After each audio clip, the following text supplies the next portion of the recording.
Nous tendons la main de l'amitié, de la paix et du bon voisinage à tous les États qui nous entourent et à leurs peuples. Nous les invitons à coopérer avec la nation juive indépendante pour le bien commun de tous. L'État d'Israël est prêt à contribuer au progrès de l'ensemble du Moyen-Orient. Nous lançons un appel au peuple juif de par le monde à se rallier à nous dans la tâche d'immigration et de mise en valeur et à nous assister dans le grand combat que nous livrons pour réaliser le rêve poursuivi de génération en génération, la rédemption d'Israël.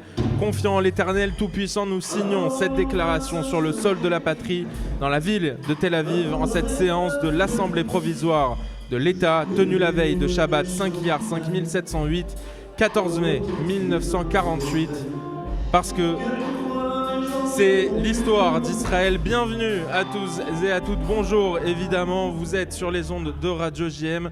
Je suis Nathan Sperling et nous sommes en direct du domaine des Calanques pour cette émission spéciale pour évidemment Yom Ha'atzmaut, une émission en direct exceptionnelle qui fête évidemment la fête de l'indépendance de l'État d'Israël. Nous sommes aujourd'hui au cœur d'une journée de célébration, de transmission, de rencontres et de mémoire, ici à Marseille, dans ce magnifique lieu, entre pain et soleil. Familles, enfants, jeunes, anciens et institutions communautaires se retrouvent pour faire résonner ensemble les 77 ans de l'État d'Israël. Vous entendez derrière moi, il y a déjà pas mal de bruit, pas mal de musique même, je dirais. Dès ce matin, l'ambiance est au rendez-vous. Des dizaines de stands sont installés et commencent à finir de s'installer. Des drapeaux bleus et blancs flottent partout. Des enfants déjà courent entre les jeux pendant que les premières musiques israéliennes résonnent dans les allées. On y sent à la fois la joie et la gravité de cette année si particulière.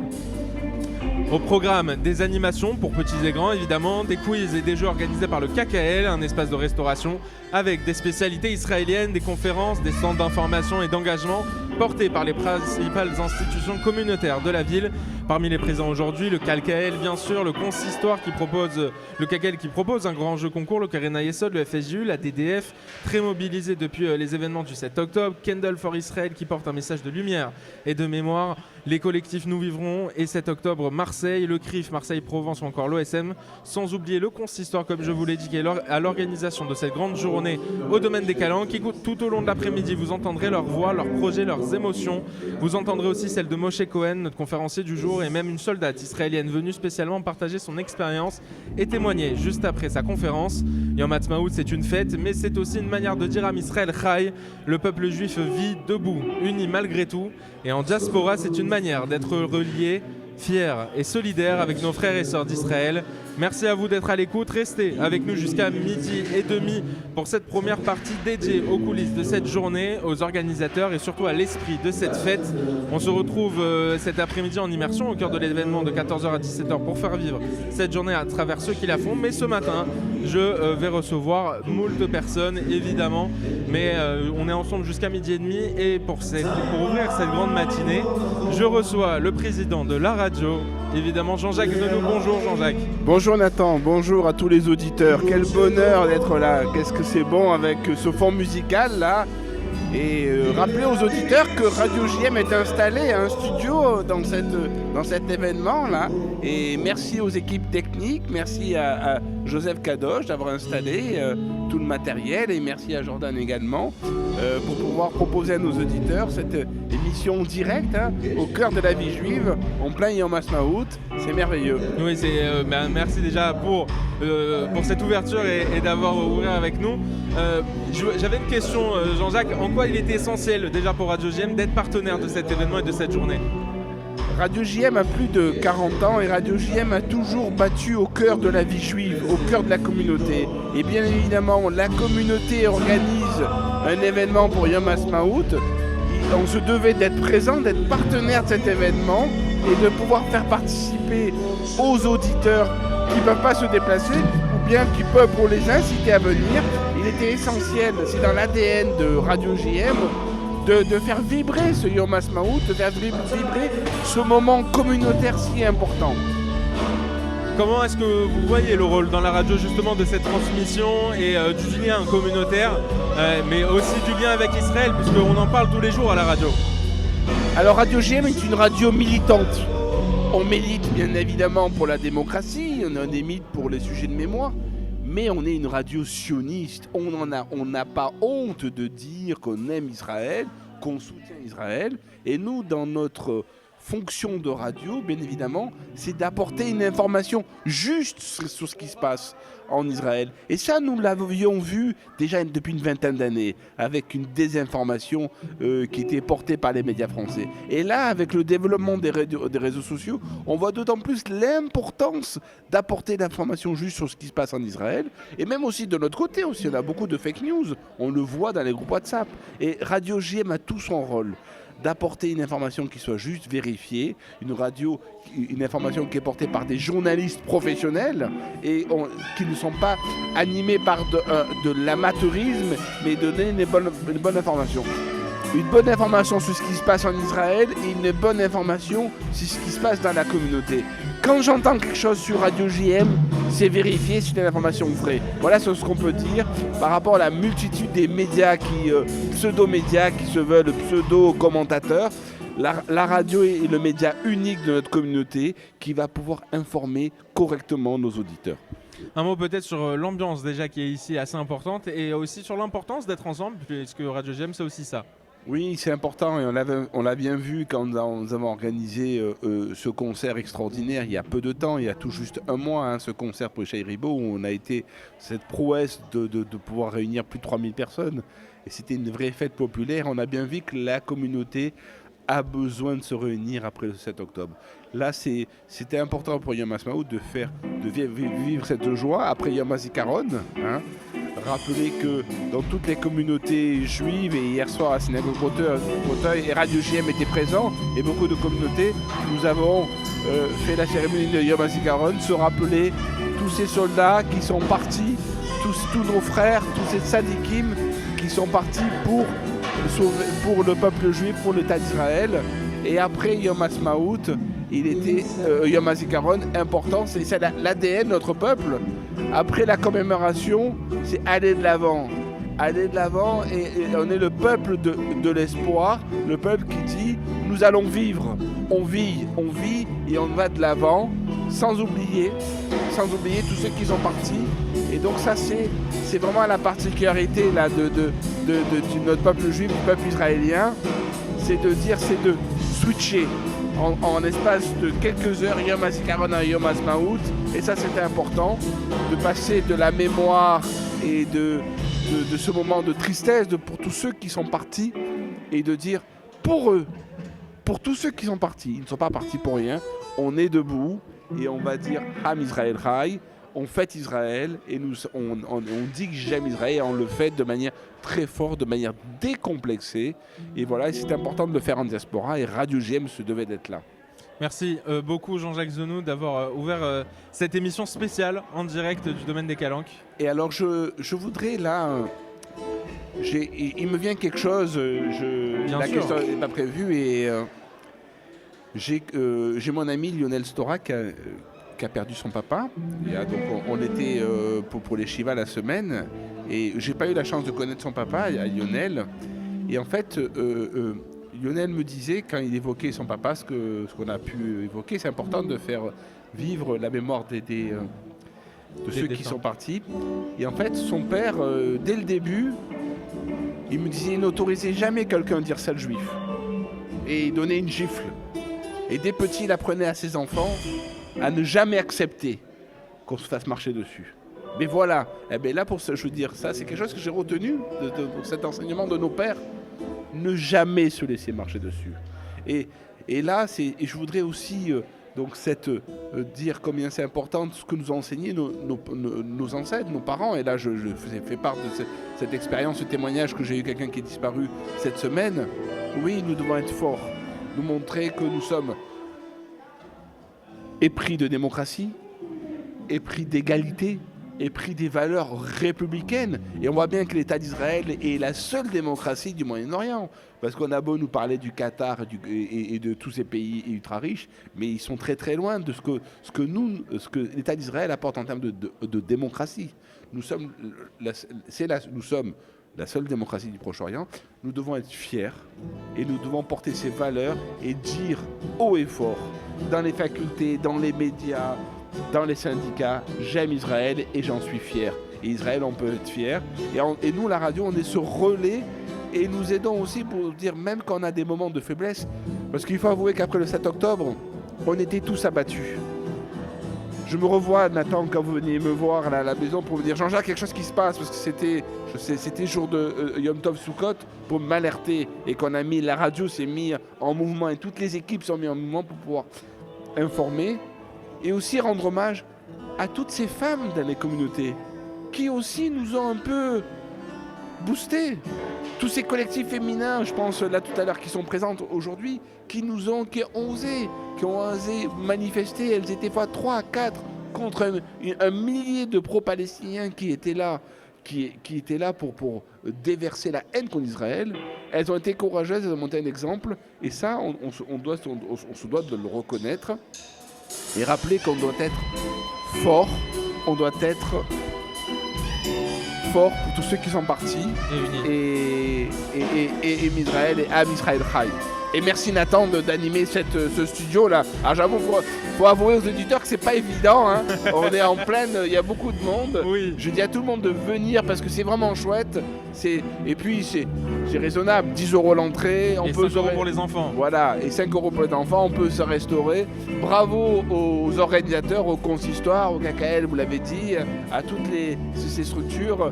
Je sais qu'il y a beaucoup de personnalités communautaires qui ont œuvré à ça. Je tiens à les féliciter et dire que le lieu est sécurisé.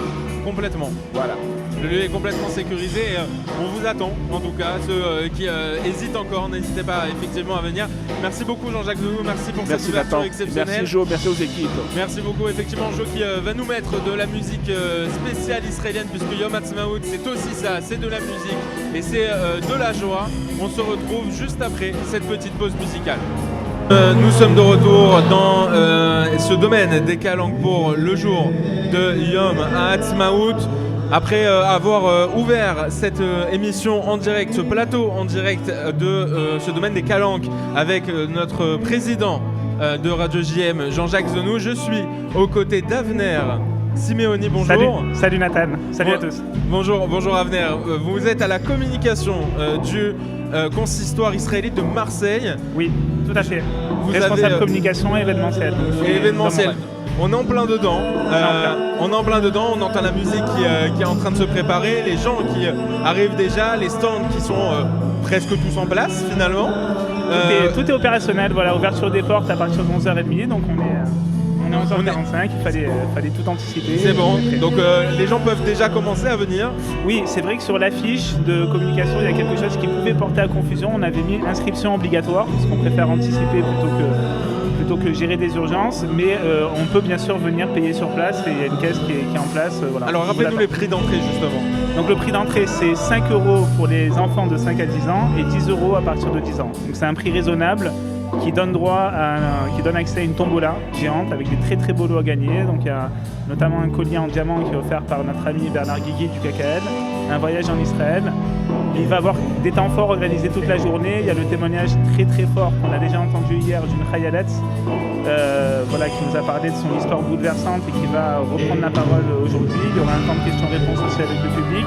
Il y a un quiz sur le sionisme qui permet de gagner encore un voyage en Israël. Donc grâce à Dieu, tout le monde a joué le jeu et c'est ça la beauté, c'est ça qui fait la beauté de cet événement. Alors on peut voir aussi un chouk, un espèce de mini chouk qu'il y a dehors sur la terrasse du domaine. Quelle était cette idée derrière d'avoir ce mini chouk là, puisque on peut voir, on sent les odeurs, on voit aussi qu'il y a pas mal d'habits qui peuvent être achetés et de tout genre. Quelle était justement derrière toutes ces animations là, c'était vraiment l'idée d'avoir une grande fête pour Yom Ha'atzmaut. Ouais, l'idée c'est Yom Ha'atzmaut, on sait tout ce que ça signifie et le jour de l'indépendance, de la création de notre état de cœur, en plus de bien sûr de l'état français. Et donc le but c'était d'être dans l'esprit d'Israël finalement et de vivre une fête à l'israélienne, donc une fête en plein air. Voilà, c'était quoi le cahier des charges finalement de la recherche de la salle et de l'endroit? Il fallait qu'il y ait un extérieur pour avoir un barbecue géant, pour avoir de quoi manger. Il fallait que bien sûr ce que les stands proposent ait un lien avec Israël, notamment la nourriture. On a des shawarma, des falafels, on a de la nourriture typique israélienne et il y a de tout. Voilà, c'est haut en goût et en couleur, j'ai envie de dire. C'est très cosmopolite, un peu comme Israël, j'ai envie de dire. On a aussi des institutions qui sont présentes. Elles ont toutes, presque, maintenant en fait, toutes, elles ont toutes répondu présentes. Tout à fait. On a même Sarel. Est-ce que vous pouvez un petit peu nous parler de toutes ces institutions-là qui sont ici? Alors en fait, la particularité, le 7 octobre a été dramatique. Le 7 octobre 2023, ça a été un drame. Le drame qu'on connaît tous, mais une externalité positive de ce drame-là, c'est ça la force aussi du judaïsme, c'est qu'on sait rebondir après des drames, c'est qu'en fait, dans tous les gros événements, et tu es bien placé pour le savoir avec le concert notamment d'Ishaï Rebo le 30 mars, on a tendance désormais à organiser des choses tous ensemble. La redoute qui est si chère à notre peuple et à notre religion, et elle est même symbolisée dans l'organisation même des événements, et c'est pour ça que je pense que les gens ressentent qu'il y a une âme en fait dans les derniers événements qu'on organise. C'est dû aussi à l'organisation et aux associations juives et sionistes qui agissent comme un seul corps. Le consistoire dans tout ça, il est bien sûr central. Moi, j'ai l'honneur de le représenter et mon président s'exprimera cet après-midi, bien sûr, Michel Cohen-Kenidji. Mais le consistoire, la plupart des réunions d'organisation de l'événement ont eu lieu au consistoire. Le consistoire, on va dire, a joué le rôle de chef d'orchestre dans cet événement. Et j'ai pas envie de mettre dans la prise de parole le consistoire en avant par rapport aux autres. Le message, c'est vraiment un message d'égalité où chacun a mis sa main à la pâte. En fait, au final, il y a Audrey Crusani, pour ne pas la citer, de Turnbull qui a géré la partie stand, le consistoire qui gère la facturation, l'encaissement et toutes les activités aussi, le KKL, le Keren Yesod. Après, quand on commence à les citer, j'ai peur d'en oublier. Le FSU, bien sûr. Donc, en fait, il faut distinguer les partenaires financiers et les partenaires opérationnels.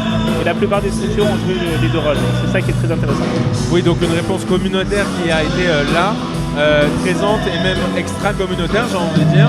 On a de la sécurité qui est présente, on a tout ce qu'il faut pour être dans de bonnes conditions pour cette journée de Yom HaAtzmaut. Merci beaucoup SPCG entre parenthèses qui est tout le temps là présent à tous nos événements. Évidemment qui répond toujours présent effectivement. Un lien aussi intergénérationnel puisqu'on a de tout aujourd'hui. Grâce à Dieu. Bah oui, il faut exclure personne dans la communauté, ça c'est certain. Donc il y en a pour tous les goûts. Il y a à la fois des activités pour les enfants avec des trampolines géants, des jeux de sumo très très sympathiques, ça se fait en extérieur, ça a été monté. Et il y a des activités pour les plus vieux aussi, les plus âgés. Vieux, c'est un peu péjoratif. D'ailleurs, je fais partie des vieux parce que j'adore la contrée. Et il y a un tournoi de contrée très sympathique à 14h45. Pour les donc plus contrée, tombola, quiz. Qu'est-ce qu'il y a d'autre? Un débat sur le sionisme aussi, organisé par l'OSM. Moshe Cohen, le chaliard de l'OSM. Je crois que j'ai fait le tour. La conférence de la Hayadet, il y a comme ça 5-6 temps forts. En sachant que la tombola, bien sûr, qui amène des gros lots, sera faite à la fin, après le concert. On n'a pas parlé du concert. À 17h. On l'entend depuis tout à l'heure, justement. C'est un peu dérangeant par rapport au live, mais en tout cas, très, très, très bon concert à venir de Simcha Lev, qui commence à avoir l'habitude des gros événements, et c'est eux qui ont fait la première partie d'Ishaï Rebo, donc c'est une valeur sûre. Oui, donc dès 17h, on pourra les entendre. Nous, on coupera à ce moment-là l'antenne pour laisser les gens profiter de ce concert. Une dernière petite question pratique cette fois-ci. Côté restauration, comment on fait ? Côté restauration, on a parlé tout à l'heure du chouk israélien, de toutes les nourritures qu'il y a sur place. Donc, le billet d'entrée, il faut bien que les prestataires puissent bénéficier aussi de l'événement. C'est gagnant-gagnant. Les prestataires, ils ont fait un effort financier pour être parmi nous, mais ils ont besoin de vendre aussi. Donc, le billet d'entrée n'amène pas une restauration gratuite. La restauration est payante sur place. Mais c'est bien que tu poses la question par rapport à la restauration. Il y a eu un raté l'an passé à propos de cet événement, et c'est bien d'y revenir. On a tenu compte de cette expérience négative. On a tout fait pour qu'il y ait de la restauration en profusion. Alors que l'an passé, on ne s'attendait pas, en fait, on a été victime de notre succès. On ne s'attendait pas à autant de monde, et il y a eu qu'un stand de restauration qui n'a pas été capable d'absorber toute la masse de personnes. Là, grâce à Dieu, il y en a 4. Donc voilà. Il manque plus que... Il y a du choix à manger. Bien sûr, il y a du choix. On sait que dans la communauté, c'est important. Même si on va passer les fêtes et tout, il y a toujours besoin de bien manger. Mais grâce à Dieu, il y a ce qu'il faut. Maintenant, il manque plus que vous. Donc on vous attend nombreux et nombreuses. Et encore une fois, il y en a pour tous les âges à cet événement. Eh bien, merci beaucoup Avner. Merci d'avoir été à notre micro. Je vous laisse vaquer forcément à vos occupations, puisque je sais que là, aujourd'hui, vous allez être très occupé. Oui, je suis très pris. En tant que régisseur de l'événement, je suis très pris. Donc voilà, merci beaucoup en tout cas d'avoir été à notre micro et d'avoir pris du temps. On va continuer évidemment ce plateau en direct du domaine des calanques pour ce jour de Yom HaAtzmaut. En attendant, on se retrouve en musique. Comme je vous l'ai dit, Yom HaAtzmaut, c'est la musique, c'est la joie. Et on se retrouve juste après. Et nous sommes de retour dans ce grand plateau en direct du domaine des Calanques pour cette grande journée, cette grande fête qui est Yom Ha'atzmaut. Je suis cette fois-ci en compagnie d'Audrey Cruciani. Bonjour. Salut Nathan. Ça va bien? Eh bien super, écoute. Oui. Vous êtes à l'organisation aussi, j'ai envie de dire, de cette journée notamment. Vous êtes aussi la patronne, j'ai envie de dire aussi, de Candle for Israel. Voilà, de ce collectif, cette association, ce rassemblement de personnes qui œuvrent pour Israël depuis le 7 octobre aussi. Je voulais avoir déjà quelques informations de qu'est-ce qu'il y a aujourd'hui, parce qu'on en avait eu avec Avner, on a un petit peu eu l'eau à la bouche de savoir qu'est-ce qu'il y avait dans cette journée et aujourd'hui au domaine des Calanques. De particulier, qu'est-ce qu'il y a aujourd'hui comme stand? Qu'est-ce qu'on peut découvrir pour que quand les gens viennent, ils savent de quoi on va pouvoir se délecter? Alors en fait, notre idée au départ, quand on a pensé Yom Ha'atzmaut cette année et même l'année dernière, c'était de remettre, si je puis dire, l'église au milieu du village, même si c'est pas très... En fait, Yom Ha'atzmaut en Israël, c'est une fête populaire et nous, on avait envie de faire quelque chose de populaire au sens noble du terme, c'est-à-dire de réunir les gens pour quelque chose qui nous rassemble, Israël, autour de valeurs simples, manger, s'amuser, faire jouer les enfants et fêter l'indépendance de l'État depuis 1948 ici en France, ce qui est pas forcément facile. Donc on s'est dit, quoi de mieux que de réunir des stands pour manger à la façon israélienne, d'avoir des stands à la manière d'un chouk, donc pour s'habiller, des petits objets de déco, des produits aussi religieux. On a Thèse qui est là pour nous vendre des livres, etc.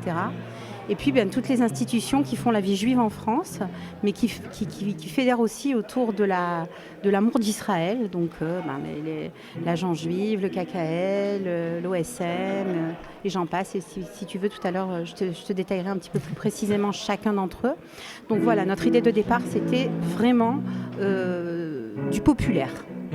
Comment est-ce que vous avez fait mobiliser toutes ces associations, tous ces collectifs, tous ces stands?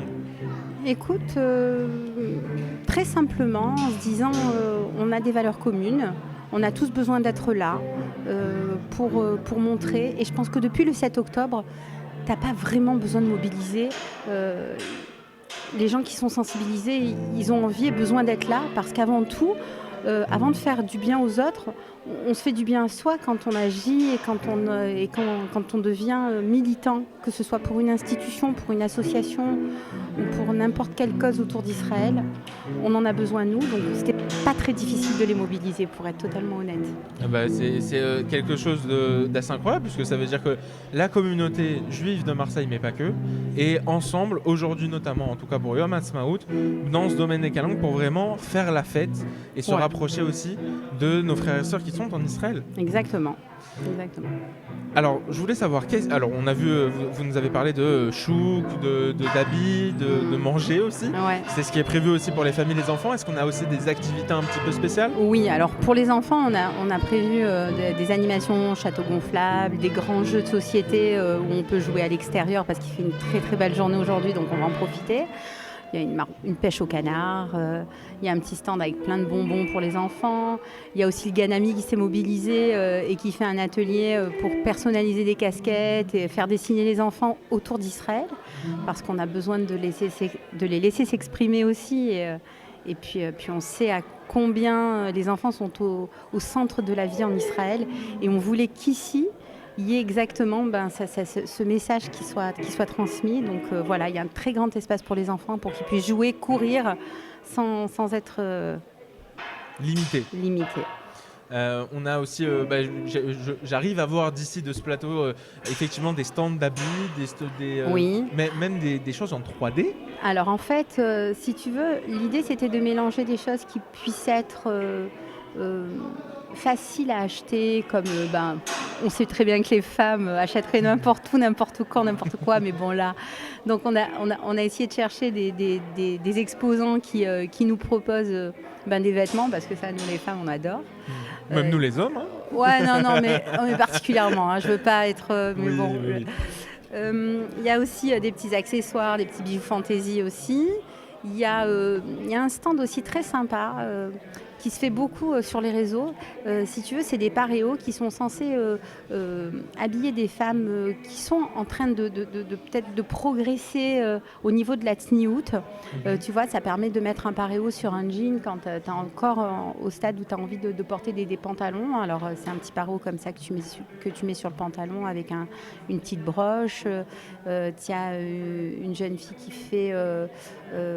une créatrice qui s'appelle 3D Design. Alors elle, c'est hyper joli ce qu'elle fait. Elle crée des objets autour du judaïsme, des hèches, des rails, dans des couleurs très pop à base de résine et qu'elle personnalise. Alors là, ça marche très très bien quand ils font des événements style bar mitzvah, etc. Ils peuvent personnaliser.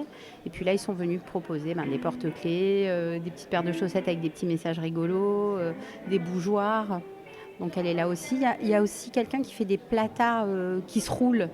Alors on en voit beaucoup en Israël, mais c'est vrai que c'était pas vraiment venu en France. Enfin, moi, j'en avais pas vu. Et quand il a proposé de venir, j'ai trouvé que c'était intéressant parce que les vieilles platas qui mesurent 1 mètre, qui sont à moitié rouillées avec un pied cassé, je crois que ça y est.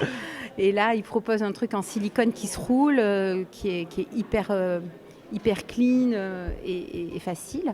Donc voilà, il y a et lui. puis même pour les personnes, enfin on va dire pour ceux qui veulent même se cultiver, on a des livres. On a des livres, on a Tess Pardes qui est là et qui fait un très très beau stand de livres et de produits judaïques en tout genre. On a aussi Jonathan Lévy avec la Kémia du Sud. Oui.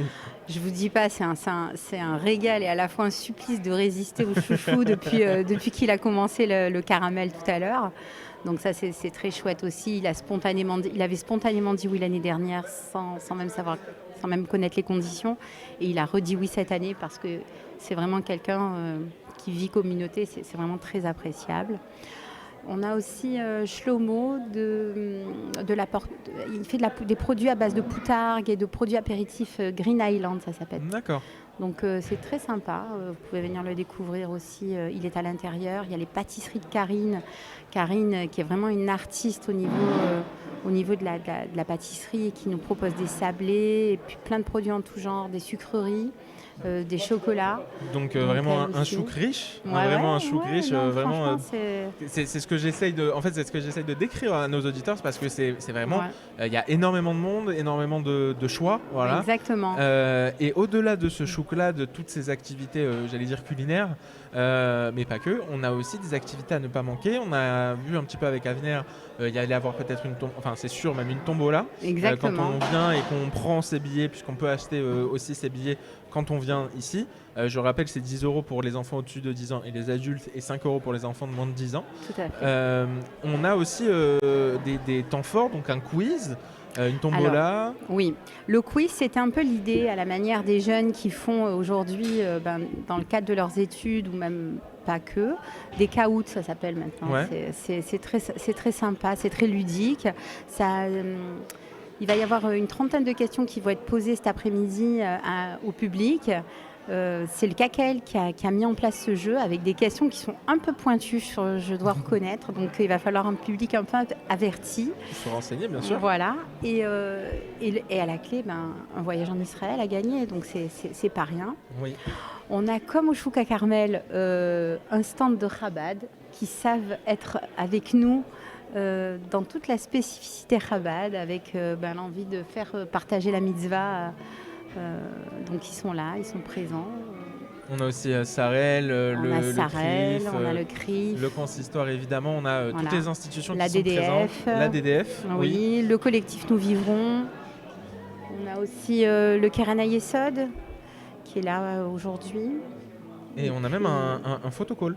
On a un photocall. Un photocall, c'est pour prendre des photos, littéralement. Exactement, pour garder un souvenir. Contre une petite participation, je crois, de 2 €. Chacun repart avec sa photo et puis l'événement un petit peu gravé qu'on pourra mettre en donc mémoire. En plus de passer un bon moment, on peut le garder en physique et en mémoire. Donc on attend tous ceux qui nous écoutent pour venir directement au domaine des Calanques. Voilà. À Vaufrèges, directement, je le rappelle, 10 € l'entrée. Pour les enfants et les adultes et pour les enfants de moins de 10 ans, 5 €. Une petite dernière question avant de se quitter, ma chère Audrey. Quel est votre moment préféré à Yom HaAtzmaut ? Le moment le plus émouvant du Yom Ha'atzmaut pour moi, évidemment, c'est la tikva. C'est le moment de la tikva, où c'est un moment à la fois de recueillement et de grande intensité. Et puis c'est le moment du Yom Ha'atzmaut que j'aime aussi, c'est le moment où on passe de Yom HaZikaron à Yom Ha'atzmaut, parce que finalement, la peine et la joie, elles sont intimement liées chez nous, dans notre histoire et dans notre vie. Et le jour de Yom Ha'atzmaut aussi, on sait à quel point notre malheureux passé, de soldats tombés, etc., fait notre présent et notre avenir. Et on ne peut se réjouir que si on a pensé à eux et si on leur a rendu honneur. Moi, c'est ce que j'aime dans notre identité. Merci beaucoup Audrey Cruciani. Alors une dernière question quand même, je ne peux pas vous quitter sans vous demander quelles sont les actions de Candle for Israel. Ah, wow. Là, alors on refait une émission si tu veux là. Alors en rapide, on refera encore plus cet après-midi, mais au moins en rapide.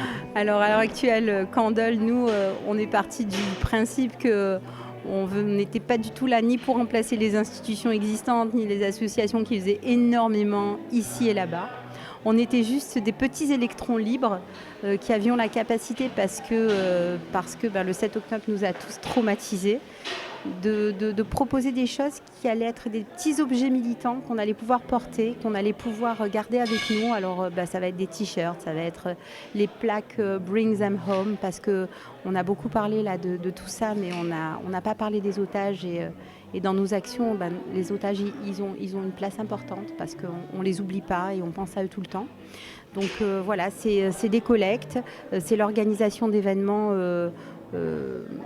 des Afrachatrala, on a fait un événement souvent autour de la femme. Notre ADN, c'est la femme, donc ça peut être un pilate tout ensemble, ça peut être une soirée de femmes, ça peut être des conférences. On a organisé récemment aussi la venue de Jérémy Ganizat, il y a moins d'un mois, qui est un enfant du pays, qui est un copain de classe, pour être en plus honnête. Son frère est tombé au combat. Voilà, dont le frère Ronnie est tombé au combat. Donc on est assez variés, et on est devenu, si tu veux, aussi, mais un peu malgré nous, une pépinière de projets. Si tu veux, on a plein de gens qui ont envie de faire des choses dans la communauté, mais qui ne sont pas forcément fédérés autour d'une association ou d'une institution. Et nous, on est un peu on fonctionne un peu comme une association qui va venir aider les volontés individuelles à faire en sorte qu'un projet se réalise. Voilà, si ce n'est qu'hier, des barbecues qui sont organisés pour des personnes nécessiteuses en Israël. On avait eu une demande comme ça et on ne savait pas comment y répondre. On a eu quelqu'un de l'équipe qui a dit moi je vais m'en occuper. En 2 heures, on a récolté 2 500 €. Wow. On a pu acheter la viande, on a pu acheter les boissons, et on a des gens là-bas qui vont pouvoir profiter aujourd'hui d'un barbecue offert par Candle for Israel. Eh bien, merci beaucoup. Merci Voilà. pour toutes vos actions. On essaye d'en reparler cet après-midi quand même. Avec plaisir. Si vous avez un petit peu de temps à m'accorder quand même. Avec plaisir. Merci Nathan. Merci en tout cas Audrey d'avoir été à notre micro. Salut. Au revoir, merci beaucoup et à cet l'heure. après-midi j'espère. Nous continuons notre plateau en direct, je le rappelle, du domaine des Calanques, ici à Marseille. Je le rappelle, l'entrée est à 10 € et 5 € pour les enfants de moins de 10 ans. Juste après cette musique festive, je le rappelle, nous allons tout simplement passer après à un petit texte que je vais pouvoir vous lire, et on finira évidemment sur Yerushalem Shel Zahav. Tout de suite sur le 90.5. Et nous sommes de retour, évidemment, comme toujours, au domaine des Calanques pour un plateau spécial de Radio JM. Évidemment, je suis toujours en compagnie à la technique de notre cher Joseph Kadosh. Merci à lui d'être là et merci de nous faire toute cette grande technique qui est toujours compliquée, évidemment, en plateau, mais qui, pour lui, est, j'ai envie de dire, non pas exceptionnelle, puisque c'est lui, notre cher MacGyver de Radio JM. Donc un grand merci à lui. Merci évidemment aussi à nos invités de ce matin. Et un merci aussi spécial à Jordan qui est là pour nous assister. Je voulais vous lire un petit texte pour Yom Ha'atzmaut. Alors Yom Ha'atzmaut, vous le savez, ce n'est pas une simple date dans le calendrier juif, c'est le rugissement d'un peuple qui, après 2000 ans d'exil, s'est relevé sur sa terre, c'est la victoire de la vie sur les cendres, de l'espérance sur la fatalité, c'est le retour d'Israël sur la scène de l'histoire. En 1948, David Ben Gurion ne proclame pas seulement un État. Il rend justice à une promesse millénaire, celle d'Abraham, d'Yitzhak et de Yaakov, celle des prophètes, des poètes, des résistants. Il donne un nom, un drapeau, une armée et un avenir à un peuple que le monde croyait condamné. Aujourd'hui encore, Israël est là, libre, vivant, créatif, une démocratie vibrante, un foyer pour les Juifs du monde entier, un miracle en marche, entouré d'hostilité, il se tient droit. Assailli, il invente. Attaqué, il répond par la construction, par la technologie, par la culture. Être sioniste aujourd'hui, c'est refuser le silence. C'est dire haut et fort qu'Israël est légitime, indispensable et magnifique. C'est voir dans chaque enfant qui parle hébreu une réponse à l'histoire. C'est affirmer que notre place n'est pas seulement dans les livres, mais sur notre terre. Yom Ha'atzmaut est une fête, mais c'est aussi un cri de gratitude, un cri de fidélité, un cri d'amour pour cette terre qui est bien plus qu'un pays. Elle est l'âme d'un peuple. Am Israël Chai, Israël est vivant et il y vivra toujours. Merci à tous pour cette grande matinée. Nous arrivons à la fin de cette heure ensemble de direct, direct évidemment du domaine des Calanques. Merci à tous nos intervenants de ce matin. On se retrouve dès 14h pour la suite de cette belle journée en immersion au cœur des stands, de témoignages, des conférences et évidemment des chants. Une pause musicale et on se retrouve à 14h. Merci à tous. Restez branchés sur le 90.5.